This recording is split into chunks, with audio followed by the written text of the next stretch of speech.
Halo Sobat Drayen, ketemu lagi di podcastnya Drayen. Udah 2 minggu, 3 minggu, 4 minggu, pokoknya gue lupa udah berapa lama gue gak bikin podcast. Dan di kesempatan ini, ada kesempatan bikin podcast sama teman lama nih.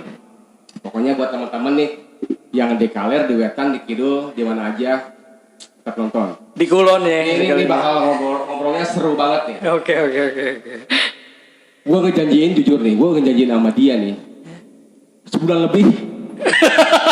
sebulan lebih ini baru bisa sekarang. Luar biasa. Pas pending gue nggak bikin podcast, bisa ketemu. Alhamdulillah masih bisa ketemu ya bang. Dadakan ya? Dadakan nih. Serius dadakan. Lu mau perkenalan diri nggak? Oke, what's up guys? Perkenalin nama gue Egy Saputra. Gue dari Larut Kopi yang emang kedai kopi yang punya sejuta imajinasi tentunya ya. Egy Saputra, Oke. Larut Kopi. Di mana Larut Kopi bro? Larut Kopi itu sekarang adanya di Jalan Raya Binong Permai. Mesti gue jelasin nih. Jalan Binong Permainya berapa? Ada yang mau mampir? Bener. Nah, kalau kalian dari arah Karawaci, langsung aja ini ya. Kalau kalian dari arah Karawaci, kalian bisa langsung adanya sebelah kanan itu sebelum Geria Karawaci. Kalau kalian dari arah Curug, itu adanya sebelah kiri dari setelah Geria Karawaci, Bang. Berarti dari Binong terus ya? Lurus. Sebenarnya Gampang banget. Tinggal klik di webs ya? dan di situ ada maps dan tinggal klik namanya Larut Kopi dan situ bakal muncul, Bang. Mantap. Lu tuh di Larut Kopi sebagai siapa Ki? Sebagai siapa nih, Bang? Sebagai siapa? Oke, sebagai siapa di sini gue bisa jelasin sebagai babunya Larut Kopi. Di sini gue sebagai tukang seduhnya Larut Kopi sekaligus sebagai tim manajemennya Larut Kopi juga. Ya pemilik aja sih. Oke. Sebagai pemilik Larut Kopi. Udah berapa lama sih Larut Kopi? Larut Kopi itu sekarang hampir 1 tahun. 2 bulan lagi 1 tahun, Bang. 2 bulan lagi 1 tahun? 2 bulan lagi 1 tahun, Bang. Anniversary. Luar biasa. 1 tahun. Nggak kerasa juga, Bang. Luar biasa. Gila, keluh kesahnya banyak banget, Bang. Oke, sebelum ke keluh kesah. Sebelum ke keluh kesah. Sebelum gimana sampai ke 1 tahun. Kita coba lari ke pembahasan yang dulu nih. Ya kan? Oke. Coba lari pembahasan yang lain. Awal mulanya lu bisa sampai main kopi gimana? Sebenarnya simpel sih, Bang. Gua pribadi yang sekarang gitu. Awalnya gua kenal kopi, gua tertarik sama kopi gitu ya. Ya, tertarik sama kopi gua. Gua tertarik sama kopi awalnya gua orang nongkrong gitu, Bang. Gua orang nongkrong yang emang random banget nongkrong di mana-mana. Bisa kenal banyak orang juga di mana-mana gitu. Awalnya gua suka musik. Akhirnya gue bisa nongkrong sama teman-teman musik gue dan kebetulan di situ gue bisa nongkrong sama teman-teman gue di kedai kopi, Bang. Oke. Di kedai kopi, gue boleh sebutin brand gak sih di sini? Boleh. Senang hati boleh. Dengan senang hati boleh. Tidak dengan tekanan bakal Oke. Nah, di sini gue boleh tekanin di sini gue ketika nongkrong di salah satu kedai kopi yaitu di daerah Citra Raya, Bang. Oke. Di Citra Raya itu gue kenal yang namanya Don Kopi. Di saat itu gue lagi nongkrong sama teman-teman gue, sama teman-teman band gue lagi nongkrong di Don Kopi. Nah, awal mula gue kenal sama kopi, di situ gue nongkrong di salah satu kedai kopi yang namanya Don Kopi. Oke. Nah, di Don Kopi itu akhirnya gue pesen salah satu menu yang ada di Don Kopi, Bang. Gue pilih salah satu menu di Don Kopi. Tapi gue gak ngerti nih apa itu kopi. Karena baru pertama kali itu akhirnya gue kepo. Kepo banget gue asli kepo banget. Asli kepo banget. Di situ gue akhirnya pilih salah satu menu yang menurut gue apaan nih gitu kan. Apaan nih gue gak jelas banget gitu kan sambil ngobrol-ngobrol sama baristanya. Lu pesen apa? Gue pesen yang namanya awalnya gue nanya. Ini tuh kopi apaan ini yang namanya Pi 60? Nah itu Pi 60 itu apaan gitu kan? Kata baristanya, ini kopi yang diseduh sama metode yang namanya metode saring, Bang. Oh, kopi disaring. Ya menurut gua kopi itu sebenarnya tinggal diseduh doang kan gitu kan. Awalnya gitu pemikir gue. Oh disaring, kayak gimana prosesnya? Gitu kan. Awal gue pengen tahu gitu ya kan. Di situ gue langsung tanya sama baristanya, gimana cara penyeduhannya? Gitu kan. Akhirnya dijawab ke gue. Nah sebelum lu nanya ke gue langsung praktekin aja ya kayak gitu kan. Nah sambil praktekan itu, gue langsung diliatin cara buatnya kayak gimana. Nah akhirnya bikin kopi ribet banget ya kan, kata gue. Kenapa mesti disaring-saring segala ya kan? Ini itu. Kata gue ribet banget ya kan. Nah akhirnya gue kepo, gue tepo. Gue kan orang yang ketika gue pengen tahu gitu, gue harus cari tahu. Gue harus cari tahu. Gue orangnya seperti itu gitu kan. Ketika gue pengen tahu, gue harus cari tahu. Nah di situ gue langsung, oke bang, tolong buatin gue kopi V60. Buat aja ya kan. Otomatis dia langsung buatin dong kopi buat gue V60 dengan harga. Gue lihat harga, kok oke. Menurut gue masih worth it dengan penghasilan gue sekarang gitu. Kaget saat itu gitu kan. Kok kopi segini mahalnya gitu kan. Akhirnya gue pesen lah itu kopi karena emang costing gue masih masuk dengan itu kopi gitu kan. Nah pada saat itu gue pesen yang namanya P60. P60 itu gue kepo gimana cara pembuatannya. Oke, di situ gue pesan, akhirnya si baristanya bikin, dibuatin. Wah, ternyata ribet banget ya. Sejauh ini yang gue tahu, kopi itu tinggal sobek, tinggal seduhin air panas dan akhirnya jadi gitu kan. Pada saat itu dia langsung edukasiin semuanya tentang kopi itu ke gue. Dan akhirnya semua penjelasannya di situ gue ngerti bang. Ternyata bikin kopi nggak sesimpel apa yang lu tahu katanya gitu. Akhirnya dari situ lu mulai tertarik dong. Gue mulai tertarik bang karena emang prosesnya bang. Berkat dari kopi dan kopi. Berkat dari kopi dan kopi. Berarti dari situ lu mulai sering ngopi dan kopi juga terus untuk mengenal gitu. Enggak juga bang.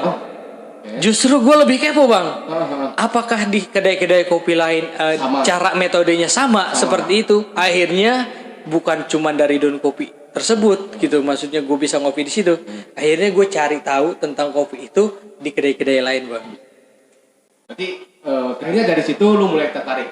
Gue mulai tertarik bang. Berapa tahun? Tahun berapa? Tahun 2018.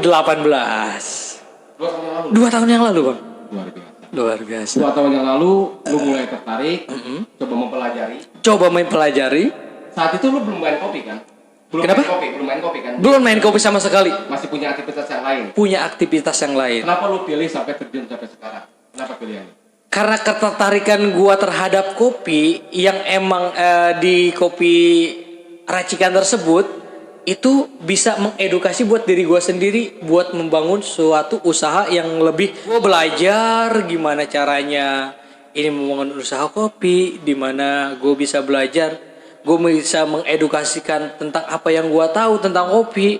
Di sini gue bisa meluapkan apa yang lagi gue alami tentang permasalahan gue ke belakang, tentang edukasi gue ke belakang gitu. Maksud gue juga bisa ngumpulin orang-orang di sini bang. Entah bukan cuman pecandu kopi atau penikmat kopi atau pelaku kopi gitu kan. Di sini gue juga bisa ngumpulin orang-orang nongkrong gua, teman-teman gua, semuanya untuk gitu kan. Generasi terus ya. Betul. Dijalin di yang sekarang di Larut Kopi. Iya, benar. Oke. Sekarang kan lu menjalani usaha Larut Kopi. Yes. Sudah berjalan berapa lama Larut Kopi? Larut Kopi itu setahun kurang 2 bulan. Kurang 2 bulan. Dari awalnya 2018 lu baru terjun. Berarti tahun 2019-an lu baru mulai usaha, Bang. Ya, baru punya pemikiran. Kesukaan lu akhirnya bisa berhubungan dengan profesi dan bisa menghasilkan duit lah. Iya, cuan men. Sekarang berbicara duit dan cuan. Misalkan, yes. Ini COVID nggak turun-turun? Wah parah bang. Ya.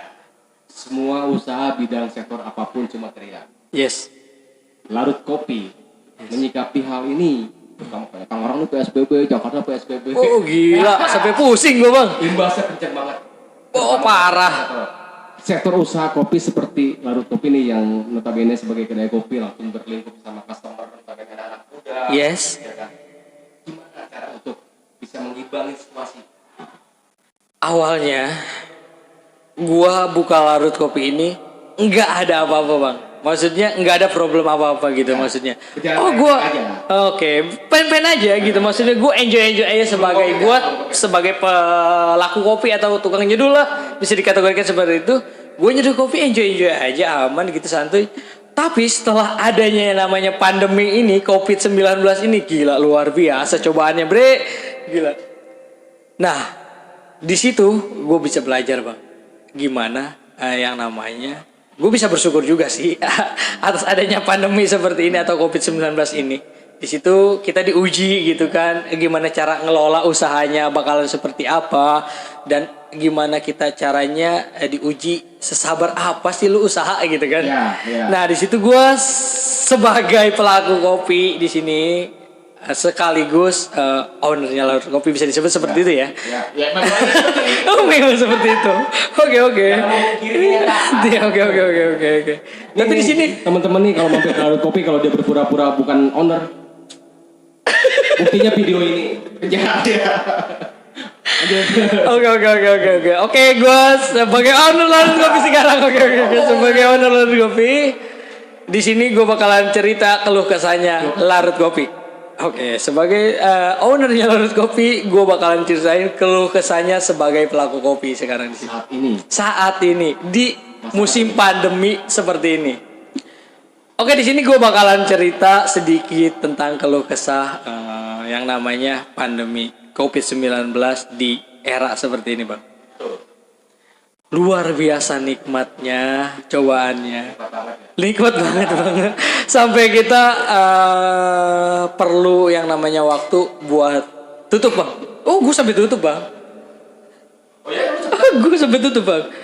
Sempat tutup karena kita harus mengikuti protokol yang ada, Bang. Karena kita menghargai pemerintah. Di sini gue juga nggak bisa ego sama cuan gue sendiri, Bang. Lu ngalamin juga sih. Oh, lu ngalamin juga ya? Oke. Ibaratnya market lu yang karena imbasnya memang market gua itu marketnya lu juga. Oke. Market gua lapangan sih. Yes. Gua harus terbuka. Oke. Sisi lain ya kita pun juga sebagai pengusaha harus bersabar. Yes. Lihat situasi kapan kita bisa bergerak maju, naik turun ya. Sampai sekarang pun detik ini pun juga ternyata kan perubahannya masih ya naik turun terus kan. Yes. Tapi ya mau gimana ya kita itu. betul. Balik lagi ke situ, Bang. COVID-19 ini luar biasa, Bang, bagi gue, Bang. Cobaannya kayak gue yang baru yang namanya mulai usaha gitu kan di bidang industri kopi gitu. Bagi gue untuk gue pribadi sebagai pengusaha kopi di era seperti ini, gue dapat cobaan yang begitu berat bagi gue, Bang. Bagi gue itu begitu berat, Bang. Cobaan ini bagi gue begitu berat. Ketika kita mulai usaha kopi di era seperti ini, banyak juga, Bang. Jangan ngerasa gimana ya. Di sini juga gue ngerasain imbasnya akibat COVID-19 ini. Semua gitu kan. Tapi berbicara soal imbas sekarang nih. Yes. Kan sekarang lagi tren banget. Sebelum COVID itu juga kayaknya tren es kopi susu misalnya. Es kopi susu botolan. Itu kan udah tren juga kan? Oh, tren banget, Bang. Tapi ketika COVID ini, pandemi ini udah melanda, kan banyak orang udah terpaksa di rumah. Yes. Akhirnya aliansi untuk bikin es kopi susu di rumah itu kayak misalkan kita botolan, botolan secara betul. Yang tadinya kita buka offline tempat, akhirnya dipaksa tutup gitu kan. Terus berpikir untuk gimana cara kita berjalan online dengan cara botolan. Yes. Lalu cepet bikin gak sih? Gue sempet bikin, Bang. Botolan juga. Es kopi susu juga. Ada beberapa es kopi susu, ada beberapa varian powder yang mesti kita buat gitu kan. Istilahnya beberapa varian minuman yang emang non coffee gitu. Di situ gue punya relasi juga, Bang. Alhamdulillahnya gue punya relasi ketika gue mesti bikin sisa-sisa kopi gue atau sisa-sisa powder gue atau sisa-sisa bahan baku yang mesti gue. Iya, pas tutup. Itu alhamdulillahnya gue masih sisa gitu, Bang. Masih sisa ada beberapa komposisi yang emang masih sisa buat kita survive buat diputerin. Nah, buat gue puterin tadinya gitu kan. Tapi dengan adanya pandemi ini kita nggak bisa survive dong. Ya. Nah, kita nggak bisa survive. Akhirnya gue punya edukasian dan gue punya relasi gitu kan. Gue punya relasi buat kita ngirimin ke yang namanya para dokter. Alhamdulillah di situ gue punya relasi buat gue bisa ngirimin kopi sama para dokter, Bang. sekalian dong gitu kan. Buat semangat mereka juga, buat semakin giat, buat istilahnya ada salah satu support dari Larut Kopi ini buat dia melayani yang namanya pasien COVID-19. Berarti dari sisi lu tuh pandemi ini ibaratnya bolehlah dikatakan kita semua tertekan. Kita semua tertekan. Masih punya jalan lah ya. Masih punya jalan semua untuk bisa bergerak. Betul. Entah itu apapun caranya. Apapun caranya, Bang. Teman-teman. Jadi ini salah satu nih kayak Larut Kopi Egy pribadi dia mencoba menjalankan sesuatu yang ya oke lah kita tutup dulu, Larut Kopi tutup dulu, tapi dia bergerak dengan cara memanfaatkan situasi, menggerakkan diri, inovasi, akhirnya membuat situasi menjadi tetap bisa bergerak di rumah walaupun di rumah, Bang. Di rumah dengan cara menjual botolan, es kopi susu dan lain-lain. Betul. Dan akhirnya marketnya punya market di kedokteran ya. Kedokteran. Itu support untuk tim medis misalkan. Betul. Awalnya gue support, Bang, buat tim medis. Tapi lama kelamaan dia ada sedikit ketertarikan buat kopi yang gue buat, Bang. Nah disitulah terjadinya terjalin hubungan gitu ya, istilahnya gue dengan para dokter. Dengan kopi yang gue kasih awalnya gitu kan. Dengan kopi yang gue kasih awalnya dengan cuma-cuma karena emang kita support gitu dengan para medis yang ada di Tangerang ini gitu. Maksudnya dengan wilayah gue sendiri gitu. Gue punya relasi yang namanya rumah sakit Siloam Hospital, Bang, kebetulan, Bang. Siloam Hospital itu awalnya gue punya relasi, teman gue itu salah satu penjual obat di Siloam Hospital, Bang. Bagian farmasi dia yang suplai obat dari Kimia Farma atau dari Dexa atau segala. Dia sering ngopi tempat gue. Akhirnya gimana nih caranya nih setelah pandemi ini kan lo kedai lu tutup, otomatis logistik lu percuma dong kalau misalkan tidak terpakai. Akhirnya gue punya apa ya namanya ya, bisa dibilang gue daripada ini bahan baku gue terbuang sia-sia, mendingan gue bagiin dong daripada bahan baku basi gitu kan. Akhirnya gue bagiin sesama teman-teman yang ada di Siloam, tim medis sana gitu, Siloam sana. Gimana caranya gue bisa bagiin ini kopi biar semuanya bisa nikmatin gitu, Pak. Jadi ibaratnya ya menyelam minum karang. Menyelam minum. Kalau ibaratnya menyelam minum air udah biasa. Oke. Minum karang nyari karang gitu. Betul banget. Maksudnya ya udah, ini kita semua pengusaha tertekan, tapi gimana caranya kita bisa keluar dari situasi. Nah, bisa keluar dari kondisi seperti ini. Berbicara soal botolan es kopi susu. Yes. Banyak banget, Bang. Para penggiat es kopi susu, teman-teman yang notabene-nya pembuat es kopi susu segala macam, atau ada beberapa market customer yang hobi es kopi susu di luar sana gitu. Lagi maraknya banyak, Bang. Rame banget kan? Rame banget. Dan naik daun saat naik daun banget. Lu tahu nggak es kopi susu itu ada sejak tahun kapan? Es kopi itu ada sejak tahun, lebih jelasnya lu yang bisa jelasin. Lu sebagai roastery gua di sini. Oke, tepuk tangan, kasih tepuk tangan dong buat roastery gua Dry and Coffee, luar biasa. Dia pokoknya balik gila. Di sini edukasi gua semuanya dari Dry and Coffee. Thank you banget buat Dry and Coffee yang udah ngajarin gua tentang kopi banyak hal banget gitu kan. Terima kasih banget. Ini serius gua nanya es kopi susu. Es kopi susu trendingnya itu memang 5 tahun terakhir. 5 tahun terakhir ya, kurang lebih. Oh iya benar, 5 tahun terakhir yang lebih. Terakhir itu trending. Kalau nggak salah nih salah satu kopi shop di Jakarta. Terlalu. Gue boleh ngopi kali? Ngopi lah. Oke, kita ngopi dulu. Salah satu kopi shop di Jakarta booming keberhasilan dia bikin es kopi susu, akhirnya bisa menyeluruh. Semua ngikutin trending es kopi susu di mana-mana. Kalau berbicara soal basically es kopi susu, dari zaman dulu pun juga es kopi susu atau kopi susu itu udah ada. Cuma kan variasi modifikasinya. Ya kan? Sekarang kayak es kopi susu ada penambahan gula aren, es kopi susu penambahan cinnamon powder, dan lain-lain lah. Simple syrup contohnya. Bahkan ada yang kalau nggak salah es kopi susu pakai kecap gitu. Gila pakai kecap ya kan? Es kopi susu pakai kecap. Itu gila loh gitu. Dan lu pernah cobain? Iya, sejauh ini sih gue jujur kalau yang pakai kecap belum. Tapi lu tertarik? Es kopi susu pakai kecap gitu. Dan itu bener nyata. Itu kecap apa, Bang? Itu kecap apa, Bang? bengok. Gede banget ya kan. Gede banget. Itu terjadi di Jakarta dan sempat trending dan market yang suka itu juga banyak karena uniquely dari modifikasi es kopi susu yang biasa akhirnya bisa dia mengemas inovasi jadi kreativitas yang baru.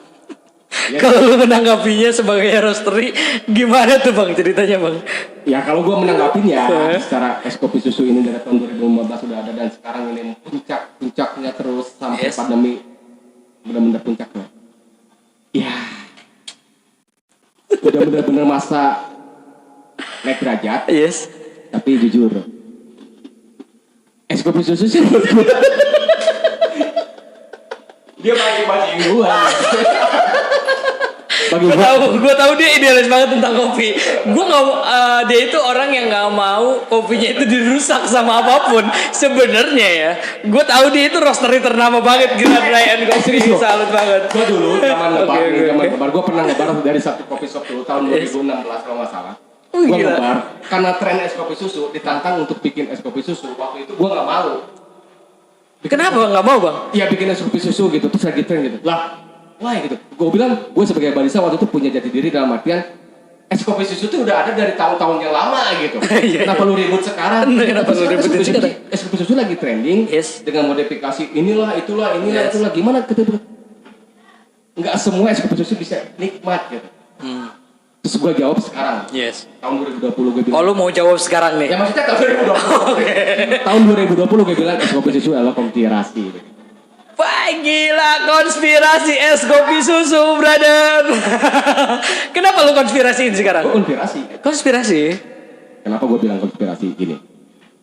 2015 itu udah dimodifikasi dengan sekian rupanya. Es kopi susu dikemas dengan hal yang baru. Kita tahu. Seperti gue bilang, es kopi susu atau espresso pun juga udah ratusan tahun yang lalu udah ada. Udah ada. Cappuccino apa udah puluhan tahun sudah ada. Oke. Cuma pengemasan yang beda. Kenapa dikonspirasi menurut gue gini?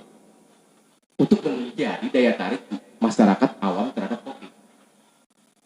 Awalnya buat penelitian masyarakat awam terhadap kopi. Gimana caranya masyarakat awam ini bisa tertarik dulu dengan industri kopi yang seribet ini? Industri kopi yang seribet yang kita jalanin. Biar mereka tertarik dulu. Akhirnya terbentuklah es kopi susu dengan variasi. Sebenarnya kan dari dulu udah ada. Udah ada kan? Oh udah ada bang? Udah ada dong. Es kopi susu sama gula aren bedanya apa sama gula merah? Penyairan segala macam gitu kan. Apa bedanya sama kecap itu ya kan?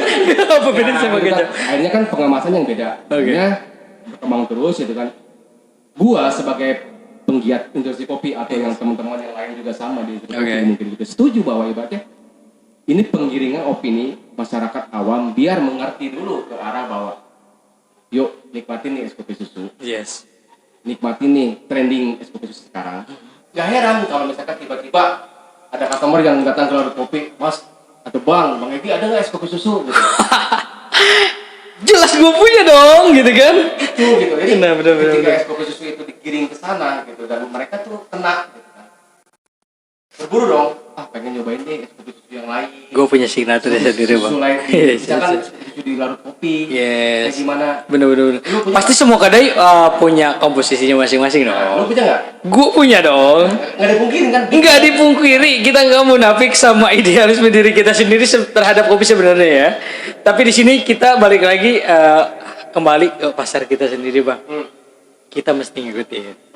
Nah, disitulah terjadinya yang namanya idealisme terhadap kopi kita diuji gitu. Betul banget. Tapi lu setuju kalau seandainya customer tersebut tuh tiba-tiba ntar beralih ke Bang Egi es kopi susu udah terlalu mainstream. Di mana-mana udah terlalu banyak es kopi susu. Gue sediain kopi kecap kayaknya. Dan gue pengen cobain deh espresso gula aren. Espresso kecap enggak juga. Tapi kalau misalkan gue sediain espresso nih, campur kecap manis gimana? Itu bisa terjadi. Itu bisa terjadi. Karena emang kita mau berevolusi terhadap kopi tersebut. Betul. Suatu konspirasi yang bisa dibentuk bahwa ntar ada opini ketika mereka udah bosan susu. Betul. Mereka bakal tertarik dengan bisa jadi Bang Egi, tolong dong pengen nyobain V60. Campur gula aren. Pengen espresso. Walaupun mereka pengen kayak aneh-aneh. Gitu kan pakai gula segala macam. Tapi seenggaknya mereka udah mulai tertarik. tertarik Itulah. karena es kopi susu tersebut. Nah, jadi kalau misalkan kayak situasi sekarang nih, kopi susu rame segala macam gitu, dan lu pun juga sebagai di laut kopi mengukiri bahwa ya nggak munafik, kita bikin Betul. untuk mengakalin situasi ini tetap berjalan kan. Nah, dan gimana caranya untuk bisa bergerak kan? Betul. Nah, ya balik lagi kayak teman-teman tadi kan barangkali ada teman-teman yang baru terjun Betul. di industri kopi dan lainnya atau di industri apapun, usaha apapun ya kita Usaha apapun, yang kita kena berbicara dampak tentang pandemi, usaha ya Bang ya. hanya kena imbasnya juga. Betul. Poin dari lu tuh gimana? Poin dari gua di era seperti ini, di masa pandemi seperti ini, intinya satu sih, kalau menurut gua pribadi, jangan pernah berhenti buat berinovasi Bang. Nah, oke. Inovasi dalam hal apa? Es kopi susu kecap. Es kopi susu kecap, gila. Kalau misalkan berinovasi lah terhadap kopi yang lo mau bikin. Kita ngikutin zaman aja sih sekarang. Kalau kita ngikutin era seperti ini, kita juga harus mempelajari era yang namanya globalisasi sekarang Bang. Media itu terutama loh Bang. Kalau menurut gue pribadi, kalau kita nggak nge-share tentang apa yang lagi kita bikin di salah satu sosial media, itu nggak berdampak bagus buat usaha kita Bang. Berarti lu ke depan tetap siap menghadapi situasi pandemi ini ya? Selalu siap dong. Siap ya, walaupun Selalu siap. ya tadi seperti yang lo bilang tetap 5 tahun ke depan prediksi bakal terus naik nih. Nah, ya kan? betul. Terus naik dan akhirnya bakal Oh, industri 5 tahun ke depan bakal tetap naik Bang. iya kan penggiat Yang lu tahu nih? iya kan penggiat-penggiatnya bakal terus diprediksi naik. Oke. Bakal ada orang-orang baru terjun di industri kopi, entah itu bisnis, entah itu kesukaan bakal terus diprediksi naik. Oke. Gitu, kan? Seperti yang tadi gua bilang gitu. Dan akhirnya nggak munafik kan kalau suatu saat di laut kopi ada The Black Sebengo gitu. Bengo. The Black Sebengo gitu. Itu kan nama kan? The Black Sebengo. Kenapa? Espresso kecap. Espresso kecap yang nambahin bengo di sini ya kan. Gila. Iya, poin seperti itu. Itu poinnya apa sih? Dari hasil argumen kita tadi ngobrol nih teman-teman. Benar. Mau situasi apapun, kalau kita memang serius dari situasi usaha ya. Betul. Seperti yang tadi Egy cerita harus siap baik. Pokoknya dalam kondisi apapun, dalam situasi apapun, kita harus siap yang namanya survive dalam keadaan apapun. Berinovasilah. Sering-sering atau rajin-rajin kita ngelihat, istilahnya kan sosial media sekarang masih banyak yang bisa kita manfaatin Bang. Wah, Luar biasa Bang. Karena emang di zaman sekarang kalau kita nggak lihat sosial media atau contohnya lah gitu kan, sekarang udah ada yang namanya YouTube ya kan. Iya. Barista YouTube banyak banget juga Bang. Banyak banget. Ilmu tuh bisa dapetin di mana aja gitu kan. Ilmu itu bisa didapat di mana aja, tergantung cara kita menyikapinya aja sih Bang sebenarnya. Nah, Ki, kalau teman-teman pengen ketemu sama lu, pengen sharing ngobrol-ngobrol soal kopi, soal yang lainnya di lu di Larut Kopi, bisa ketemu kapan? Jam berapa segala macam? Kapanpun, dimanapun, situasi apapun, gue selalu stay di Larut Kopi. Dimanapun, lu bisa undang gue dimanapun gitu kan? Dimanapun pokoknya. Berarti bisa stay tune di Larut Kopi ya? Bisa stay tune di Larut Kopi. Jam Next tadi yang jam 4 sampai jam 11 malam. Gue buka. Bisa ketemu sama Egy, Betul. ngobrol. Tapi nggak dimanapun kayaknya. Kalau misalkan ada Bang Egy bisa ketemu di Red Door. Tergantung. Sensor. Oh jadi sensor. Ada bini gue. Oke, jadi ngomongin soal kopi kan panjang. Gue sih pengennya ngejalur, pengennya terus kita ngobrol. Ya. Pengen banget Bang, gue pengen ngobrolin Ya, serius tentang kopi sebenarnya. Tapi sekarang kan istilah demi konten. Digoreng-goreng gitu kan.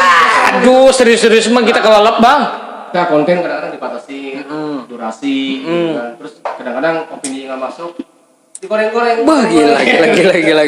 Akhirnya kan, ya mau nggak mau, gue harus ngebatin season ini. Kita kalau ada waktu lagi ngobrol lagi. Padahal Ustadz udah dijawabin lama banget kan kita kan. Gila. Dan ini kita ngobrol nggak sengaja. Nggak sengaja, random banget gue ngobrol sama lu Bang asli. Tapi terima kasih banyak buat Dry End udah ngundang Larut Kopi buat kita berbicara seperti ini. Udah lama. Baru ngomong terima kasih. Tapi serius, Kopi juga terima kasih sama Egi, sama Kopi udah bisa nyempetin waktu walaupun kita spontan. Sama-sama. Ngobrol bareng. Sama-sama banget. Ini obrolan kalau misalkan agak ada segi positif silakan diambil. Ambil. Kita hanya ya. Ya, ini kalau ada sisi yang negatif jangan ditonton. Betul. Kita hanya umur. Jadi Gila. sekali lagi teman-teman, gua wakil dari sebagai dari Larut Kopi. Larut Kopi. Nah, jadi poin-poin kita ngobrol di skill lagi. Iya. Ini kita capture banget ini wakil teman. Sama-sama, thank you banyak. Draen, luar biasa. Thanks my support. Thanks my shoe. Luar biasa. Lu ngopi di Larut sampai gue mau sampai larut. Oke, teman-teman, pokoknya ketemu lagi di next podcast, di next pembahasan selanjutnya. Terima kasih banyak. Assalamualaikum warahmatullahi wabarakatuh. Salam dari gua Larut Kopi dan Ryan Kopi.